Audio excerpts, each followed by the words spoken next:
When we look at the internal and external communication chart for USD 259, I've identified the internal public members as well as the external members. When we have the internal public members, we also are indicating an internal communication. And with the external members, we are indicating an external communication. When we take a closer look at these two areas and those who are within these two areas, we can see that with our internal publics members and our internal communication, we're dealing with administration, the Board of Education, students, parents, staff, and teachers. But when we're dealing with the external communication, we also then are going to add parents and parent groups, our military and law enforcement. Many of those groups also deal within the schools as well. Our business community, our elected officials, faith based groups, our community, and then colleges and universities that also deal with our students. When looking at these two areas of communication, it's important to understand that internal communication is an exchange of information, messages, facts, opinions, etc. And all of these take place between the members of the internal public's members or the various units of the organization for the specific purposes of business. And this communication occurs between individuals, groups, departments, etc. Internal communication can be both formal and informal, one or the other. When we look at the external communication, it's an exchange of information between the company, which would be the district or the school, and any other person or entity from the members of the internal publics group. For the most part, that communication is going to be formal, and not a whole lot of it encompasses informal communication. When looking at how these groups communicate with one another, it's interesting to look at the oral, written, and digital communication. And we see that orally we have administration, Board of Education, students, parents, staff, and teachers who are going to communicate most often in an oral fashion. In a written communication style, we're going to have military and law enforcement, businesses, community, colleges, and universities. We'll also see that a lot of our formal communication happens through a written style, and a lot of our informal communication happens orally. As far as digital communication, we're also going to see both formal and informal in our digital communication sector. And a lot of that occurs with military, business, community, colleges, and universities by means of Facebook, Twitter, and other means of social media. When we look at the hierarchy and the four levels, we're looking at level one being recall and reproduction. Level 2, skills and concepts. Level 3, short term strategic thinking. And level 4, extended thinking.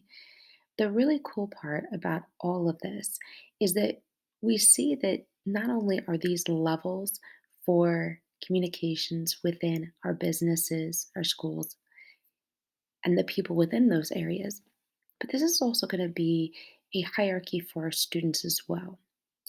Communication is an exchange of information, and this information can be exchanged mutually or it can be one sided. When we educate our kids, sometimes that communication is very one sided. We demonstrate and we give information to our students, but they don't always respond. However, for the most part, they will interpret the information, and how they respond or when they respond is going to depend upon the amount of time it takes them to interpret that, as well as their comfortability in that communication exchange with their teachers, administrators, and others. The needs of exchange vary from group to group. For internal public members, there's a need for response on most occasions. In turn, communication is going to be exchanged on a two-way street on many occasions. For those in external public, the information simply needs to be put forth, and many times there is no need for a response. This, in and of itself, can be a clear depiction of both internal and external communication, as well as how the two groups of internal and external public members interact. We're also able to witness the three areas of communication most often used in these groups, and that's going to be the oral, written, and digital. These are also the main sources of communication throughout the professional arena, as well as the three areas we stress for our students to learn in order to carry these into the business world in the future. All of this becomes vital information when mapping the futures of students. Overall, it's imperative for teachers, administrators, parents, etc., to all display the behaviors desired for our students to mimic. And that's the key factor. These are exactly the communication behaviors that will be needed from and for students as they grow into the business world. So, observing the four tiers of knowledge growth desired for our students, when we look closely, we're going to see these are a process by which we progress in the professional world as well. So, it's an interesting hierarchy to look at in comparison. This then all becomes very important because we are developing a map and a process by which students learn to communicate differently in different situations and different groups of people dependent upon this what the situation calls for and what the situation needs. When we look at our level 1 of recall and reproduction, we see that a lot of our kids do this in a very easy fashion. These are going to be memorization tactics. It's going to be just the act of highlighting and searching and the collection of data and information. They will absorb information through memorization, they will restate information, etc. When we get into level 2, we're going to see skills and concepts. It's going to be a deeper bit of knowledge. You're going to see that there's going to be more facilitation on the teacher's part, but the students are also going to dive a little deeper into a little bit of problem solving. They're going to be able to better demonstrate a lot of the concepts that are shown to them. They'll complete more tasks, they'll construct more. And then when they get into level 3, into short term strategic thinking, again, we're going to see a deeper bit of knowledge. The teacher's going to probe the students a little bit more for that information. They're going to observe more and do less. While our students are going to discuss more, they're going to debate more, they're going to assess a lot of this information on a deeper level. They're going to uncover more information. And then as we work into the fourth level, we're going to see that extended thinking, using the tools they've gained in the first three levels to extend in the thought process. This is where they're going to analyze on a deeper level. They're going to take risks. They're going to formulate a thought process on a deeper level. We see that this happens in the business world as well.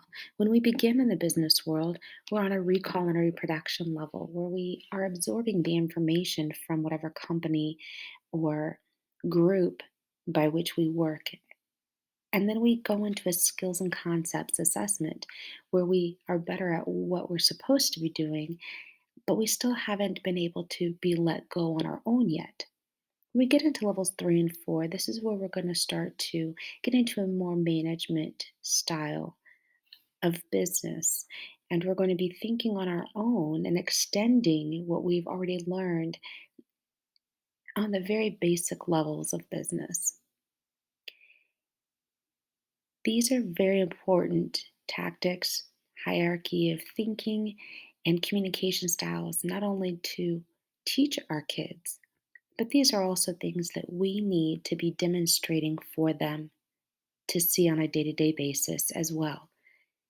This is going to help ensure a better future, better well being, and better success for all of our students.